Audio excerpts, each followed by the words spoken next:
I was back to London and trying to make it in home once again, but in my mind I was everywhere else but there. Not wanting to compromise my creative flow and life in nature, I did contemplate finding something in the countryside.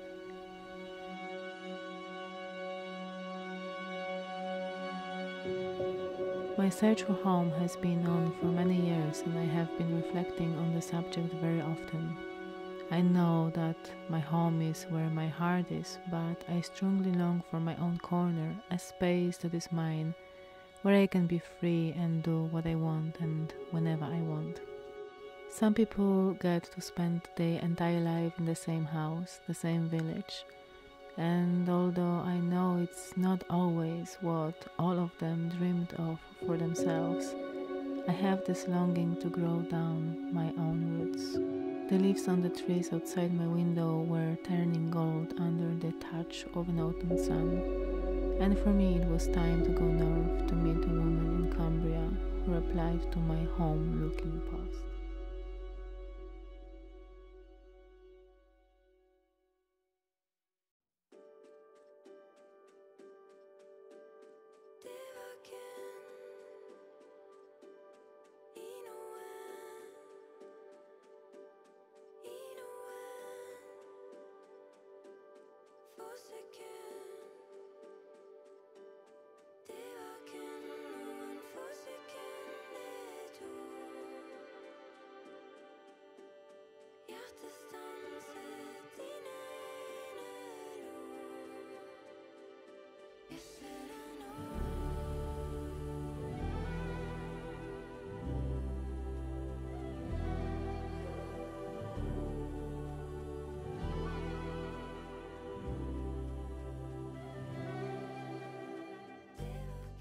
The place was nice and definitely with a potential for lots of creative inspiration, but once I drove all these kilometers up north, I had to admit something to myself.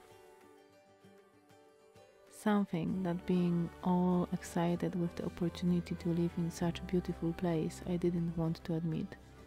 It was too far to London, even by train.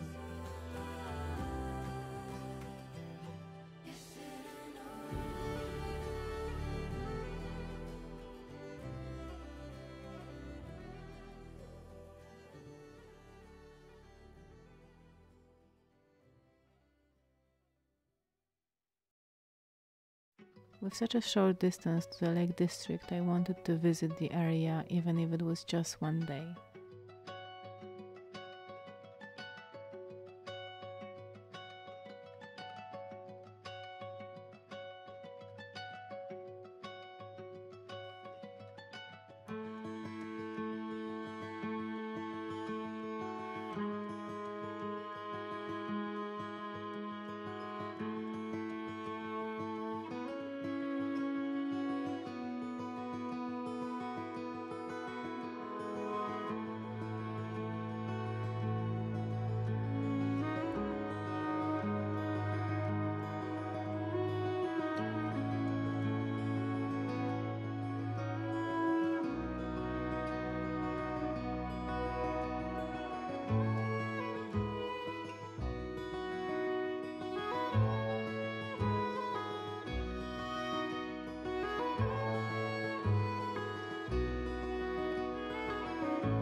Being in a place like this always makes me wonder about how little of them remained.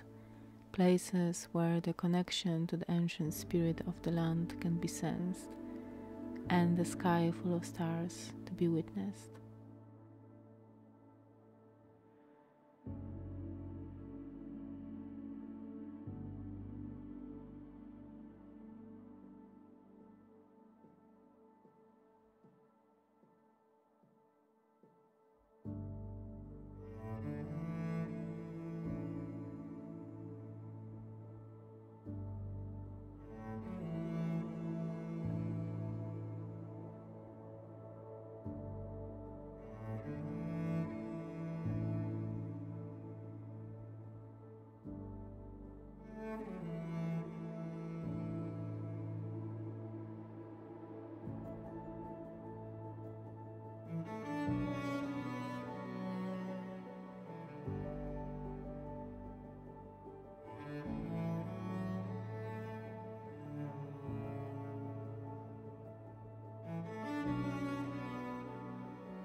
Listening to the stories carried by the streams, the stillness of the mountains, the grasses dancing in the water, the waves of the shores, the spirits dancing on the fields, always bring this feeling of inner peace. And all these experiences bring up the same realization again, that to make a place in the home is entirely up to me. I know that if I stay open-hearted, I can find a home even among strangers, because what makes home for me is my spots in nature, to venture, to relax and to be inspired, but also people who are kind. I also thought a lot about my journey home, that it has been taking so long, or maybe it's not long at all. Listening to others, it is reassuring that they finally find their home, however long it takes.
In the past few years, I have been rather good with manifesting, but now something was different, something has shifted, and I had a feeling that this time around it's about learning to receive from life, instead of trying to work on manifesting, trying to control the process.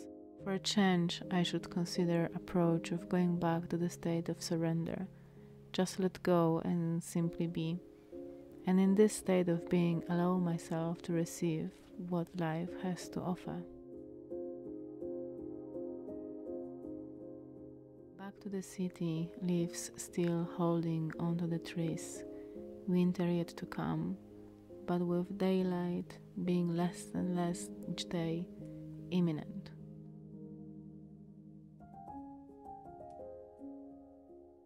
It was enjoyable, but definitely a very short and not a well-planned trip. It was just the beginning of a search for home here in the English countryside, and back then I had no idea how exhausting and disheartening this search was to become in months to come.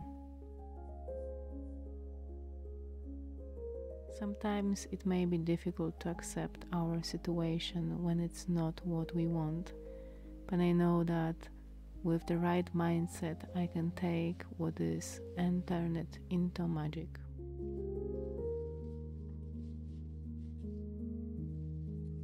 Creating is in a way a birthing process.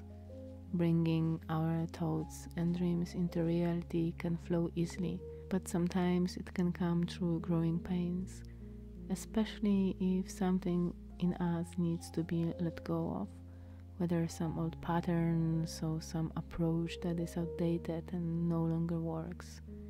And although sometimes I would really like to know where I'm heading, like some say, you know you are on the path when you don't know where it's going.